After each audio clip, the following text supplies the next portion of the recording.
Hello friend, welcome to my channel Hara Bhara garden. आज दिसंबर महीने की 7 तारीख है। ठंड का महीना शुरू हो गया है और अब टाइम आ गया है आप अपने तुलसी के पौधे में काम करना शुरू कर दें। नहीं, ठंड में तुलसी का पौधा सूख जाता है, इसकी पत्तियां झड़ जाती हैं। तो आज की इस वीडियो में आपके साथ शेयर करने वाला हूँ 3 ऐसी चीज़ें और कौन सा वो खाद है जो कि आप अपने तुलसी के पौधे में इस समय देंगे तो आपकी तुलसी कभी भी नहीं सूखेगी, ना तो कोई उसका पत्ता झड़ेगा और आपकी तुलसी ठंड में भी हरी भरी रहेगी।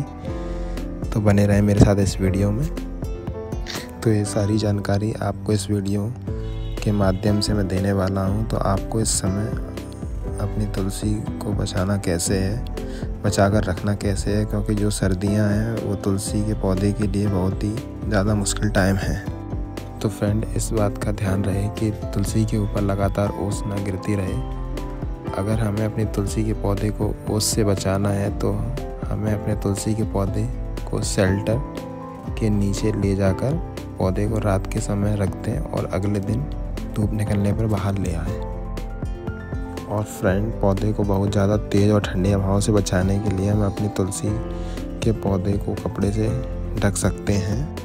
और दोस्तों, इस बात का भी ध्यान रहे कि गमले में तुलसी के पौधे की पत्तियां जो अपनी बेल से टूटकर गिर जाती हैं और वो गमले में ही पड़ी रहती हैं, जिससे गमले की जो जड़ है वो नुकसान उसको पहुंचा सकती हैं। तो आपको ये ध्यान रखना है कि जब तुलसी की जब पत्तियां झड़ जाती हैं और वो मिट्टी में गिर जाती हैं तो आप उसको मिट्टी से अलग कर दें, नहीं तो ये जड़ों को नुकसान पहुंचाएंगी। तो फ्रेंड, आपको इस बात का भी ध्यान रखना है कि मिट्टी जो हार्ड हो जाती है तो आपको इसकी गुड़ाई भी गमले की करती रहना चाहिए।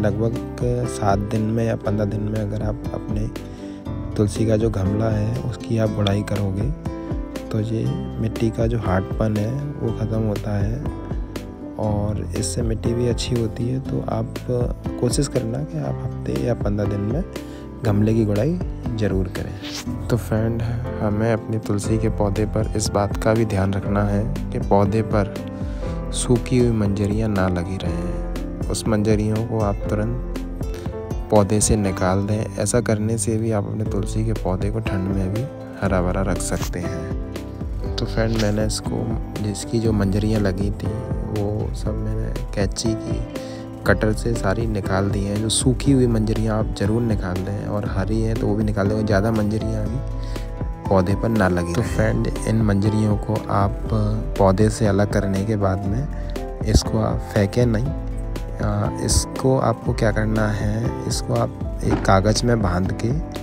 या किसी पॉलीथिन में आप इसको संभाल के रख दें। जिससे क्या होगा, आप गर्मियों का जो सीज़न आने वाला है उसमें इन मंजरियों को सूख जाने के बाद इनके जो बीज निकलते हैं उनसे भी आप तुलसी का प्लांट लगा सकते हैं और इससे आपकी तुलसी में भी बढ़ोतरी होगी और आपको मार्केट से या बाज़ार से तुलसी के पौधे लेने की ज़रूरत नहीं पड़ेगी, क्योंकि इस बीज की मदद से ही आप अपने घर में तुलसी का प्लांट तैयार कर सकते हैं। फ्रेंड, हमें अपने तुलसी के पौधे पर एक काम ये भी करना होगा कि हमें अपने तुलसी का जो पौधा है उसमें सरसों के दानों को ग्राइंडर करके 1 चम्मच महीने में एक बार डाल दें। ऐसा करने से भी आप अपने तुलसी के पौधे को ठंड में भी हरा भरा रख सकते हैं। और हमें अपने तुलसी का जो पौधा है उसमें धूप का ध्यान रखना होगा। जैसे तुलसी के पौधे को जो सर्दियों के मौसम में कम से कम 6 से 8 घंटे धूप लगने की ज़रूरत होती है। इसके लिए तुलसी को घर के किनारे पर रखें जहाँ उस पर सूरज की किरणें सीधे पड़ें। डायरेक्ट सनलाइट ही तुलसी को सर्दियों में जीवित रखने में मददगार साबित होंगी।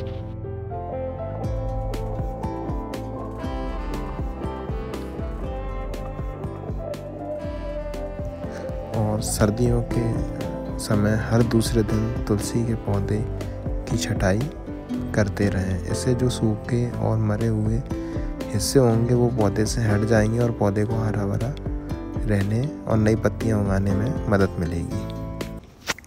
और फ्रेंड, सर्दियों में जब आप अपने तुलसी के प्लांट या तुलसी के पौधे को आप पानी डालते हैं तो पौधे में ध्यान रखें कि पानी को हल्का सा गुनगुना कर सकते हैं। हो सके तो पानी में थोड़ा सा कच्चा दूध मिलाकर उस जल से तुलसी को सींचें। ऐसा करने से तुलसी के पौधे में नमी बनी रहेगी और वो हरा भरा भी बना रहेगा।